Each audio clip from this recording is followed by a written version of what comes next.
الحمد لله رب العالمين، والصلاة والسلام على أشرف الأنبياء والمرسلين نبينا محمد وعلى آله وصحبه ومن اقتدى بهديه واستنى بسنته وسار على نهجه إلى يوم الدين.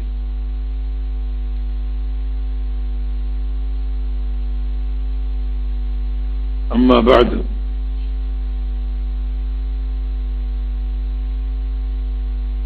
فقد قال الله سبحانه وتعالى: والذين يمسكون بالكتاب وأقاموا الصلاة إنا لا نضيع أجر المصلحين.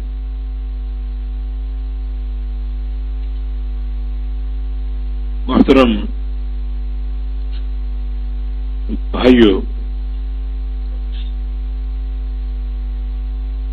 اور دوستو، السلام علیکم ورحمۃ اللہ وبرکاتہ. انشاءاللہ اس پروگرام میں ہم عقیدے کے مختلف موضوعات پر بات کریں گے، کیونکہ عقیدہ ایک بہت بڑی اساس اور بنیاد ہے.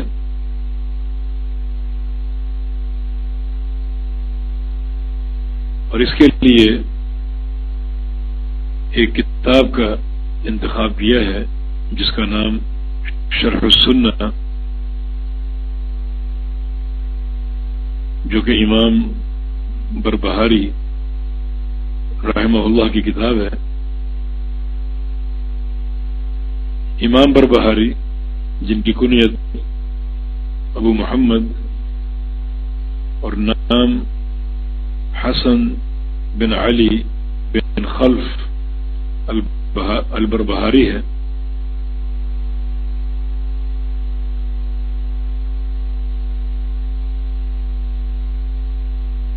اور ان کی عمر کا ایک بڑا حصہ بغداد میں گزرا، بلکہ وہیں پیدا ہوئے اور وہیں شروع کے دن گزارے. اور جو ان کا دور کتابوں سے واضح ہوتا ہے،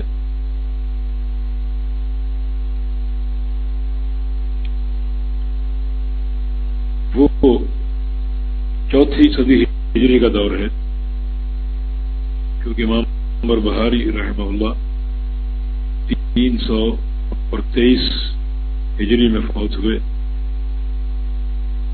اس طرح 3 صدی ہجری کا کچھ دور اور 4 صدی ہجری کا کچھ دور انہوں نے پایا ہے. اور ان کی کتاب سے آپ کو اندازہ ہوگا کہ اللہ رب العزت نے عقیدے کی بڑی پختگی اور صلابت عطا فرمائی تھی، اور یہی آج مطلوب ہے، کیونکہ آج عقیدے کا اہتمام کم سے کم ہوتا جا رہا ہے. اور ہمیں یہ سمجھنا ہے اور سمجھانا ہے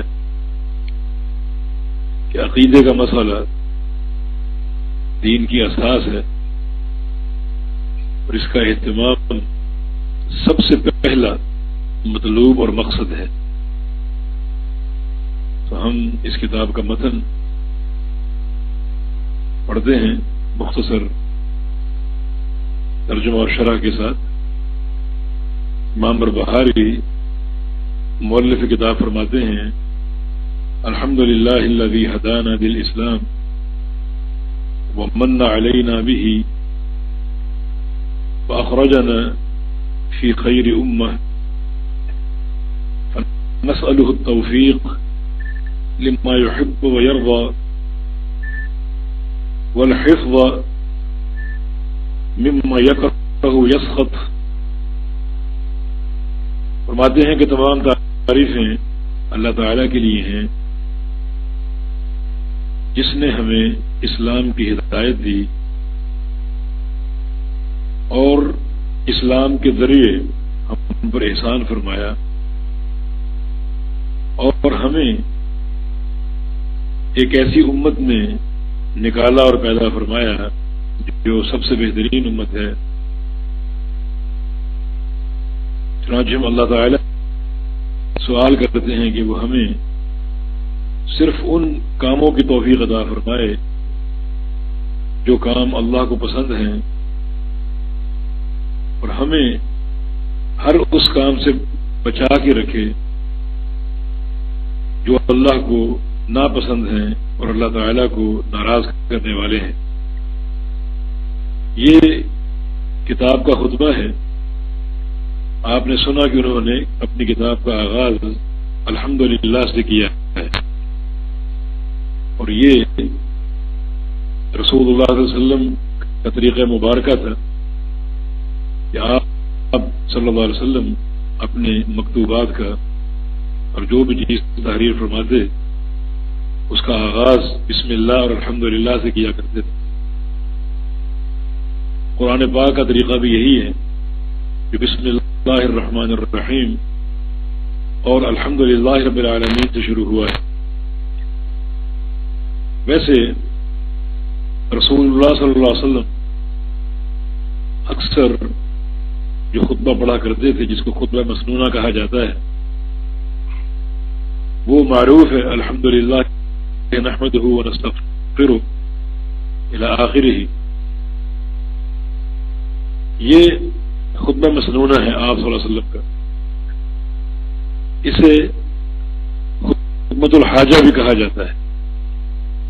تو مسنون ہونے کا معنی یہ ہے کہ ہمیں اپنی گفتگو کے آغاز میں یہی خطبہ پڑھنا چاہیے، اور خطبۃ الحاجہ ہونے کا معنی یہ ہے کہ اس کو پڑھ کر اگر بات شروع کریں گے تو حاجت میں کامیابی ہوگی اور اس حاجت میں تاثیر پیدا ہوگی اور وہ حاجت مؤثر ہوگی اور قابل قبول ہوگی، کیونکہ ایک خطیب کی حرص یہ ہے یا کوئی بھی متکلم ہو، واعظ کرنے والا ہو، خطبہ دینے والا ہو، اس کی حرص یہ ہونی چاہیے کہ وہ سننے والوں خیر خواہ ہو اور اس کی یہ کوشش ہو کہ سننے والوں کو فائدہ ہو اور وہ سمجھیں اور قبول کریں۔ اور ظاہر ہے کہ اس کے لیے ضروری ہے کہ وہ مخلص ہو اور خطبۃ الحاجہ سے اپنی بات شروع کرے، کیونکہ اس خطبہ سے بات شروع کرنے میں جو بھی حاجت اور پروگرام ہے دل میں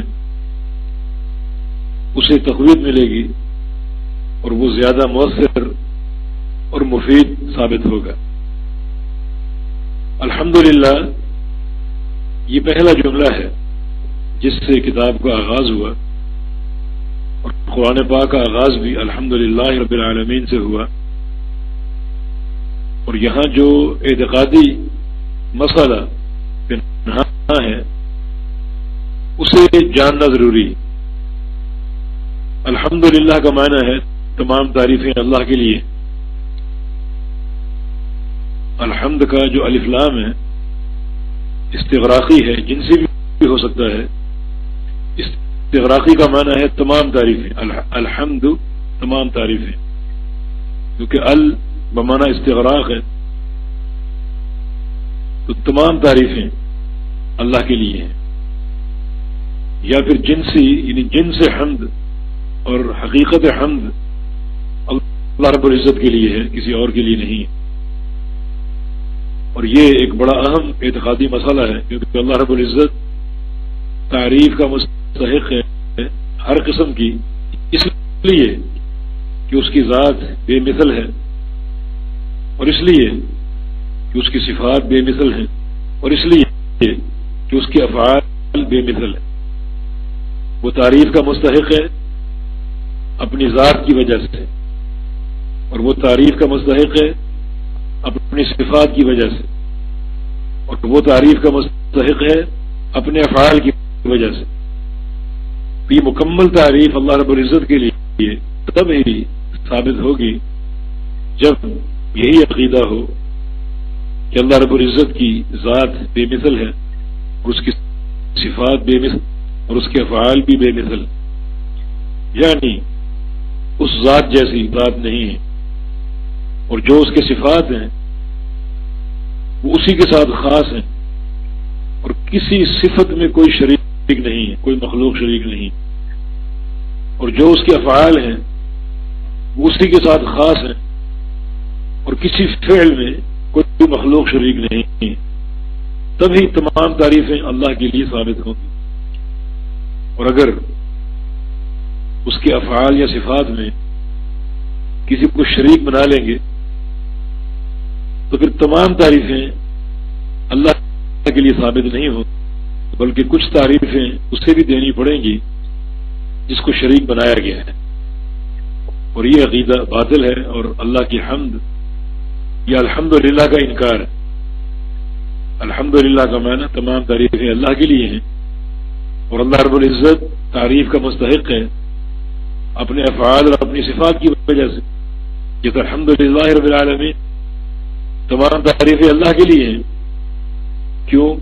اس لیے کہ وہ رب العالمین ہے، تمام جہانوں کا پالنے والا ہے۔ ایک اور مقام پر الحمدللہ الذی خلق السماوات والارض وجعل الظلمات والنور، تمام تعریفیں اللہ کے لیے ہیں، کیوں؟ اس لیے کہ وہ آسمانوں اور زمینوں کا خالق، اور اس نے روشنی بنائی، اندھیرے بنائے، اس لیے وہ تعریفوں کا مستحق ہے۔ اگر اللہ رب العزت کے افعال کہ اس کی صفات میں سے کوئی فعل یا صفت ہم کسی مخلوق کو دیں گے تو الحمدللہ کا جو عموم اور استغراق ہے، یعنی تمام تعریفوں کا اللہ کا مستحق ہونا، یہ اس کا انکار لازم آئے گا۔ جیسے اگر یوں کہا جائے کہ اللہ رب العزت رزاق ہے، روزی دیتا ہے، اور فلاں پیر یا ولی بھی روزی دیتا ہے، تو یہ اللہ رب العزت کے فعل میں اور اس کی صفت میں اس کو شریک کرنے کے مترادف، پھر وہ بھی کسی حد تک تعریف کے لائق ہوگا۔ اس سے بعض لوگوں کا عقیدہ ہے کہ انبیاء غیب جانتے ہیں، عالم الغیب ہیں، اور یہ اولیاء یا پیر یہ غیب جانتے ہیں، حالانکہ عالم الغیب اللہ ہے اور یہ اللہ کی صفت ہے عالم الغیب ہونا۔ تو اگر کسی اور کو عالم الغیب بنایا جائے گا، قرار دیا جائے گا، تو اس حد تک وہ بھی اس تعریف میں شامل ہوگا۔ پھر تمام تعریفیں اللہ کی نہ رہیں، کچھ تعریفیں غیر اللہ کی بھی ہو گئیں۔ حالانکہ عقیدہ یہ ہے کہ جو حقیقت حمد ہے وہ ساری کی ساری اللہ کے لیے، مطلق حمد جو ہے، مطلق حمد اللہ کے لیے، ہر قسم کی تعریف کا مطلق اللہ مستحق ہے۔ اگر کسی غیر کی کوئی تعریف کرنی پڑے گی بھی تو وہ مطلق نہیں ہوگی، مقید ہوگی۔ کسی نے کوئی احسان کیا، اس احسان پر، صرف اس احسان پر اس کی تعریف کی جا سکتی ہے، یہ مقید صفت ہے۔ لیکن مطلق جو تعریف ہے یہ اللہ رب العزت کے لیے ہے، اور اللہ رب العزت ہی ہر قسم کی ثنا اور حمد کا مستحق ہے اپنے افعال اور اپنی صفات کی وجہ سے۔ اور یہ عقیدہ تبھی ثابت ہوگا جب اللہ رب العزت کو اس کے تمام افعال میں اور تمام صفات میں اکیلا اور یکتا مانا جائے۔